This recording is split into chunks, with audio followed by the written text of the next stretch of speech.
Olá, amiguinhos. Eu sou o Daniel e esse é o canal Abacate Doce. E hoje eu estou começando uma série para falar sobre a profissão de programador de sistemas, que é a minha profissão. Eu trabalho nisso já há 10 anos. Eu sou formado em Ciência da Computação pela Universidade de Caxias do Sul. Me formei em 2010, mas trabalho profissionalmente desde 2008, ou seja, 10 anos. Esse ano completou 10 anos que eu trabalho nisso, mas eu já programava para mim alguns ferramentas para mim e um blog também que eu tinha, que era o Abacate Doce, a versão blog dele, quando ele era voltado só à informática, um blog de informática. Desde 2001 eu faço isso. Então eu quero compartilhar com você sobre o que é essa profissão, explicar de uma forma para a pessoa que realmente não sabe nada e tem curiosidade em saber. E ao longo dessa série de vídeos que eu vou fazer, hoje eu vou postar o primeiro, eu vou gravar os demais, vou postando ao longo das semanas. Então, se tu está interessado, aproveita para se inscrever no canal, que vai sair novos vídeos, porque isso é um material bem interessante para quem, além de quem tem curiosidade, quem pensa que pode seguir essa carreira, que quer ter, tirar dúvidas, quer saber como funciona, quanto ganha, o que precisa aprender, o que tu pode fazer, o que tu não pode, e por aí vai. Então, começando, para entender o que um programador faz, as pessoas às vezes pensam que quando sabem que eu trabalho com informática, pensam que eu sou um cara que sabe tudo de computador, tudo de celular, tudo de tablet, só que não é bem assim.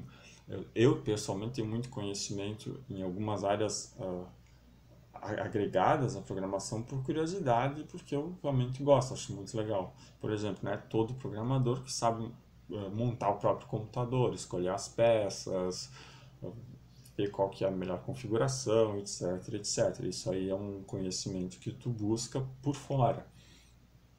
Então, o que é esse programador? O que o programador faz?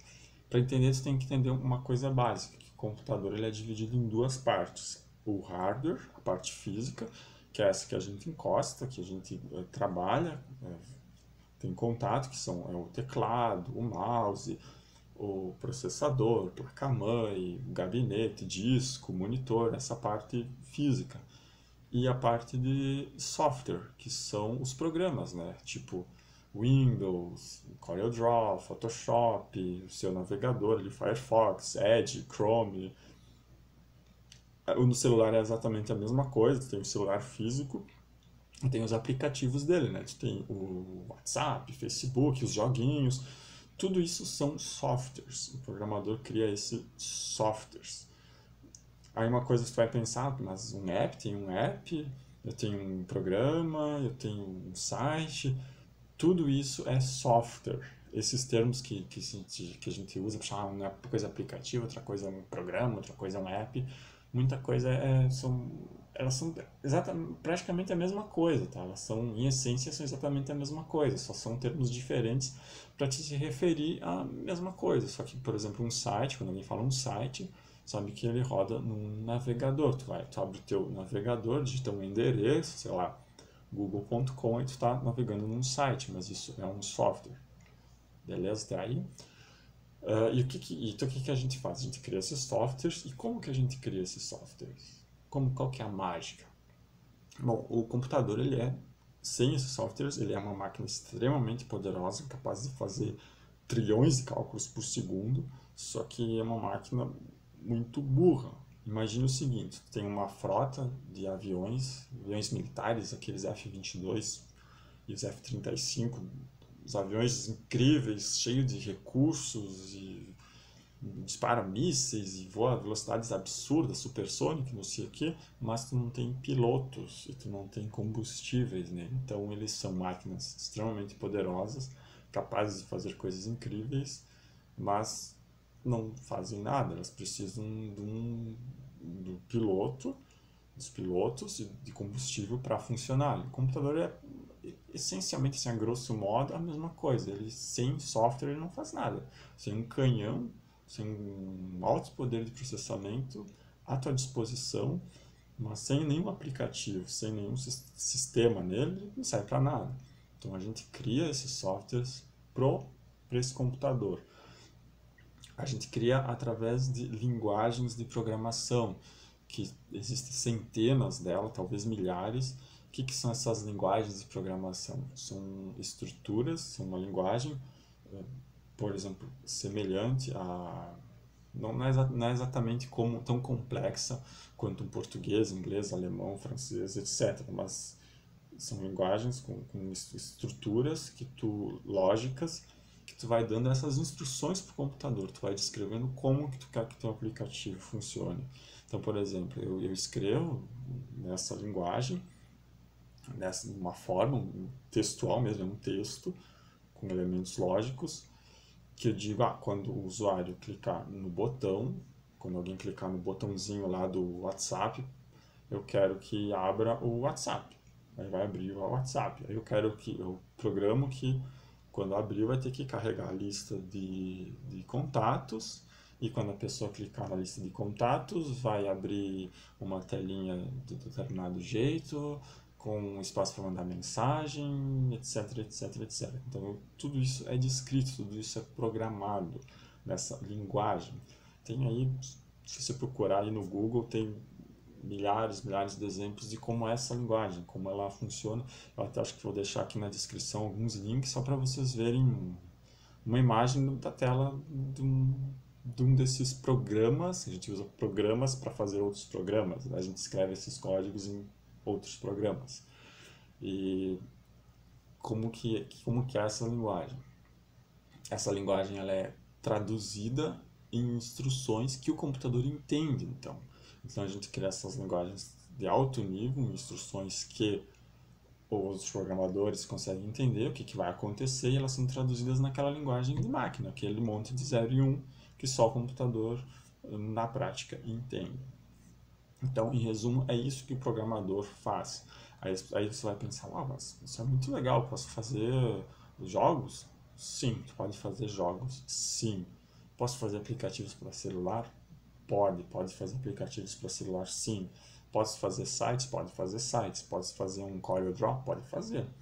Só que aí tudo depende do nível de complexidade, né? Tipo, para fazer você já deve imaginar, para fazer um aplicativo simples que, sei lá, que soma 1 mais 1, é muito pouca complexidade, é uma coisa bem rápida e fácil de fazer. Agora, tu criar sei lá, um Facebook com toda essa estrutura, pensa na complexidade do Facebook, toda aquela lista de amigos, fotos, timeline, toda essa estrutura, tudo isso rodando em milhares de computadores pelo mundo, é muito mais complexo. Tem um time gigantesco de pessoas para fazer isso e para manter.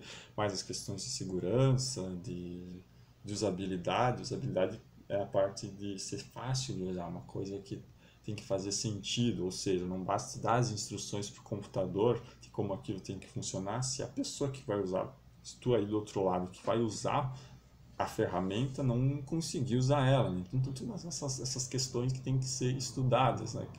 Que por profissionais geralmente não é pelo programador, são profissionais de interface, né?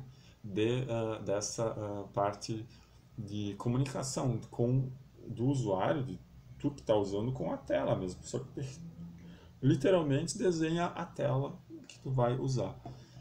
Aí às vezes as pessoas me perguntam, mas eu pedi para um programador para fazer um aplicativo para o celular, ele disse que não sabia, mas ele é programador, ele estava me enrolando.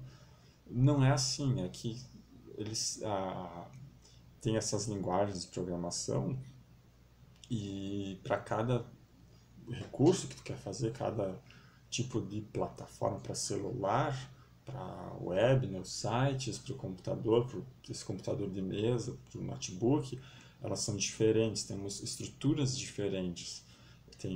A linguagem às vezes até pode ser a mesma, mas por baixo as estruturas que tu tem que usar, em resumo, a grosso modo, são diferentes, não tem que aprender, tu tem que se profissionalizar naquilo. Então, muitas vezes os programadores são especializados em algumas áreas, né? Eles são especializados em fazer aplicativos para celular, e às vezes eles têm mais dificuldades em fazer um aplicativo para rodar no Windows, por exemplo.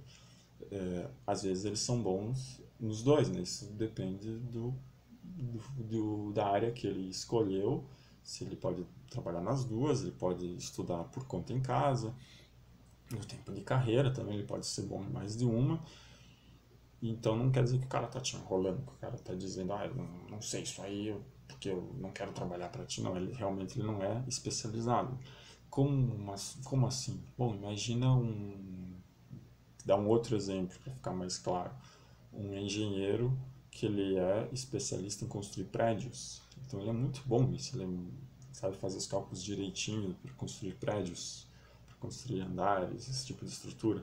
Aí você talvez peça para o mesmo engenheiro para construir, sei lá, uma ponte. Ele tem noção, ele sabe fazer as contas, ele tem aquele conhecimento de cálculos de engenharia, mas ele nunca fez uma ponte. Talvez ele tenha outras variáveis que ele tenha que estudar, né? Eu não sei exatamente se na engenharia é exatamente assim, mas outro exemplo que tu pode pensar é num médico. Por que tem especialistas? Tu tem o neurologista, que ele é especialista no aparelho neurológico, no cérebro, etc. Tem o cardiologista, que é especialista no coração. Tu tem o oncologista, ali, especialista em câncer.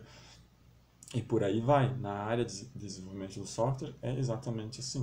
Especialistas em desenvolvimento para web, especialistas em desenvolvimento de aplicativos para celular, especialistas em desenvolvimento para o aplicativo desktop. Porém, diferente da medicina, nada te impede de se especializar em todas as áreas, né? Em todas essas áreas. Só depende de tempo e da tua vontade, né?